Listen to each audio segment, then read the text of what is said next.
C'est le moment de vous livrer les titres du jour sur Idéal Web Radio, les derniers de cette semaine. Amis de la presse, je vous salue. En tête de file ce vendredi, l'Économiste avec ce gros titre. Relance des marchés émergents, l'OMC et la SFI s'accordent sur le financement du commerce en Afrique. Les bons détails avec ce journal. Développement du commerce, une délégation de la CCI Bénin au Nigeria. Le journal vous dit pourquoi faire. Promotion de la destination Bénin, le ministre Abimbola échange avec les guides touristiques d'Abomey-Calavi. Le journal était là et rend compte. Développement durable et inclusif, Khaled Higué présente son livre L'heure de l'Afrique aux médias. Nous continuons avec Matin Libre, procès à Ivor, la criette appelée à dire le droit.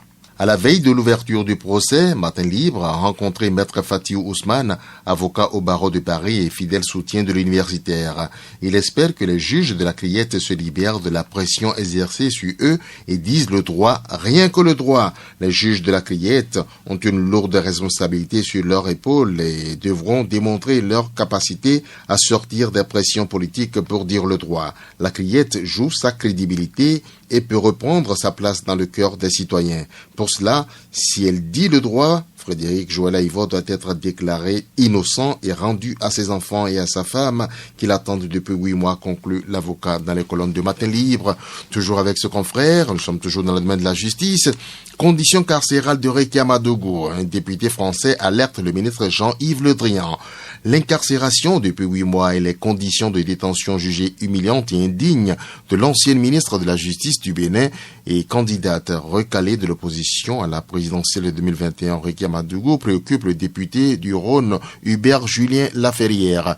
Dans une lettre adressée au ministre de l'Europe et des Affaires étrangères, Jean-Yves Le Drian, il demande l'implication de la France pour un traitement équitable des prisonniers politiques, de même que le droit à un procès juste et équitable. Test intégral de cette lettre dans ce numéro de Matin Libre. Nous continuons avec le même journal. La gouvernance navigation à vue dans le littoral. Talon doit décharger Orunla. C'est ce que demande Matin Libre parce qu'il y a trop de frustration accumulée par les populations, dit le journal, qui boucle son test comme suit. Accepter que celui qui le représente dans ce département phare du Bénin se rebelle autant contre ses citoyens est un acte à bannir sous ce mandat du hautement social. Au-delà du rigorisme dont il fait preuve dans cette fonction, l'autorité préfectorale, si par hasard elle arrive à conserver son poste, doit impérativement s'assagir. Ce camouflet est également pour lui l'heure de comprendre que la ville de Cotonou n'est pas non plus un cabinet d'avocats qu'on peut gérer au gré de son humeur, conclut Matin Libre. Son baromètre laisse lire en hausse cette semaine qui, Hervé Dassondo, oui, après une mission bien remplie, Naxmo, Hervé Dassondo pose ses valises en Égypte au siège de la Confédération africaine de football. Ce Béninois, connu pour sa rigueur professionnelle, est désormais le directeur marketing de la CAF. Avec cette promotion, c'est le Bénin qui gagne une bonne place dans l'instance africaine de football. Toujours en hausse dans le baromètre de Matin Libre ce vendredi, Raphaël Cotegnon, il pose tout sourire dans les pages de ce journal avec ce texte. Depuis sa nomination, il n'avait jamais eu aucun fait d'armes extraordinaire en sa faveur. Alain Roula lui en a donné l'occasion. Depuis hier, le ministre de la décentralisation et de la gouvernance locale est devenu le sauveur des vendeurs et usagers du marché d'Antokpa. Sa décision annulant l'arrêté préfectoral d'interdiction de circulation des taxis et minibus Tokpa dans la ville de Cotonou est très appréciée. Également en hausse Aude Bédissi. Avec 17 buts en 10 matchs, l'internationale béninoise Aude Bédissi est la meilleure buteuse du championnat ivoirien de football féminin. Elle vient d'être repérée par un club français, le Racing Club de Saint-Denis, où elle va signer pour une saison, nous informe ce confrère. En baisse, nous avons, tout premier Alain Ronla, ça ne surprend pas, c'est un cinglant désaveu pour le préfet du littoral. Il avait mis tant de zèle dans la prise de cette décision que cela laissait penser qu'il agissait en bonne intelligence avec son ministre de tutelle ou même le chef de l'État. Également en baisse, Fructueux Baguidi, même si son béret est bien posé sur la tête, le journal lui fait pan sur la tête, il dit quoi? Des djihadistes sont sur le territoire béninois. Cela ne fait plus l'ombre d'un doute, On aura beau essayer de prendre pour des faits isolés de braqueurs et autres criminels, les attaques contre l'armée et les populations civiles dans certaines régions du Nord Bénin, la vérité saute aux yeux. Même le chef d'état-major de l'armée de terre, Fructueux Baguidi, a fini par employer le terme djihadiste dans une note à l'attention des officiers et sous-officiers. Dernier titre avec Matin Libre, mode, nous sommes dans ce domaine. Géry Sinclair, cette fierté béninoise qui habille les célébrités africaines. Jusqu'ici habilleur de grands noms, il franchit un nouveau pas. Habiller les acteurs de la célèbre maison de production Marodi TV sur les séries Maîtresse d'un homme marié, Impact et Karma. Retour sur un parcours particulier, c'est dans les colonnes de Matin Libre numéro 2 ce vendredi.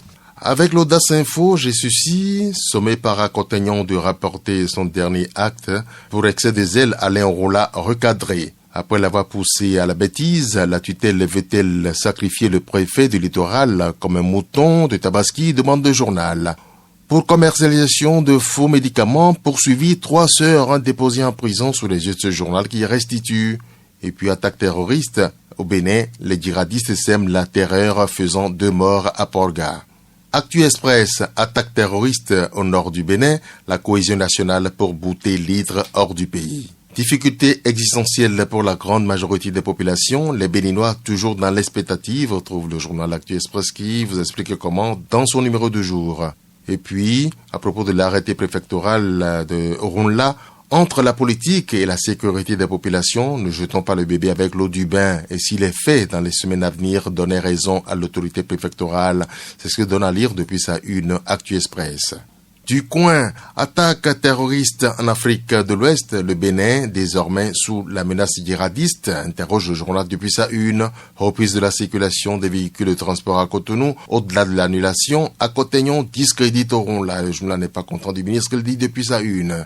La cloche, 2 attaques djihadistes en 24 heures contre l'armée béninoise, l'hydre terroriste à nos portes, s'exclame le journal depuis sa une. Suspension de l'arrêté préfectoral réorganisant le transport commun à Cotonou, le ministre Raphaël Accompagnon a vu juste et comment le journal vous le dit. Nous sommes avec le télégramme. Attaque terroriste dans le nord Bénin, 4 morts dont 2 militaires béninois et des blessés. L'armée reste en alerte pour faire face à l'ennemi, donne à lire ce journal. Ville de Cotonou, les restrictions à la circulation des minibus levées. L'arrêté du préfet du littoral vient d'être rapporté.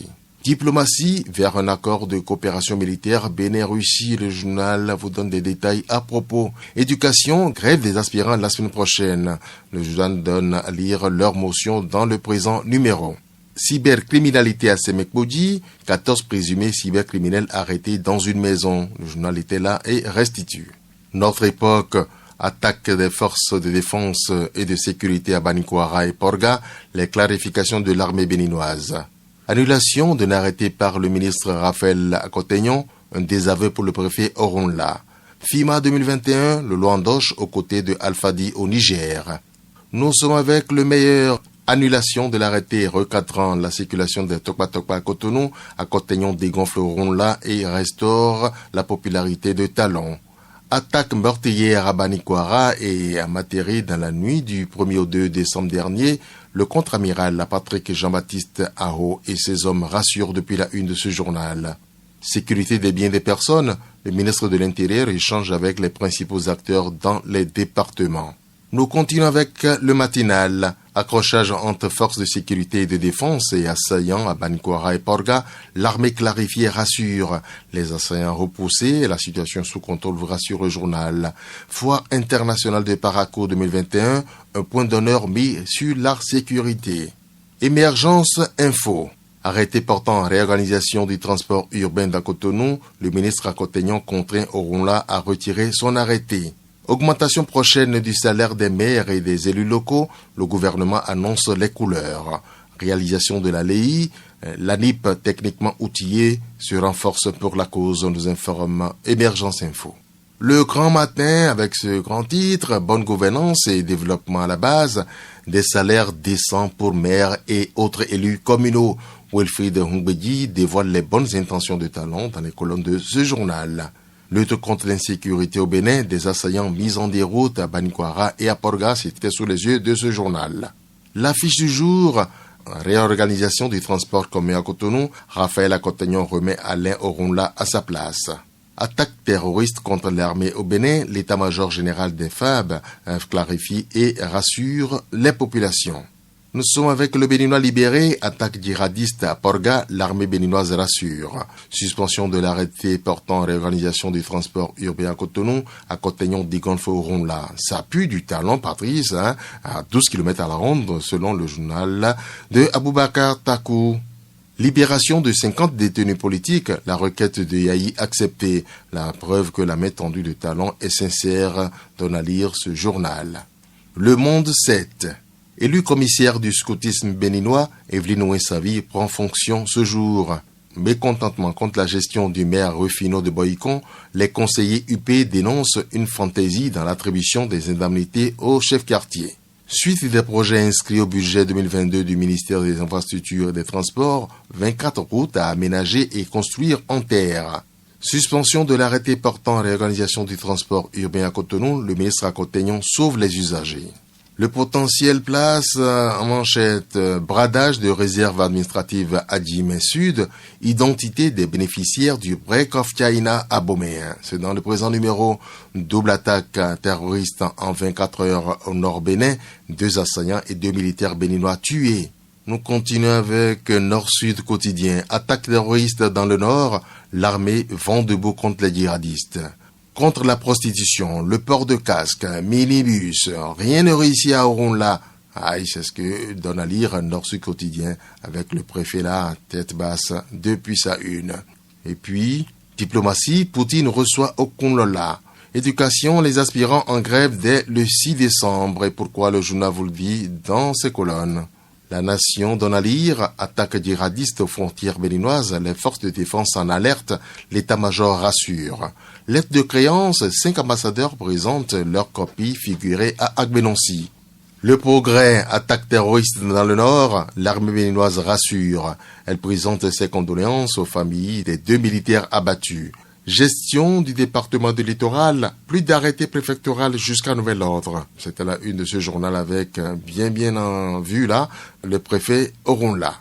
Bénin intelligent, sécurité transfrontalière du Bénin et le front djihadiste souverain, l'armée béninoise inébranlable. Station touristique d'Abomey-Calavi à Bimbola tient à une touche professionnelle.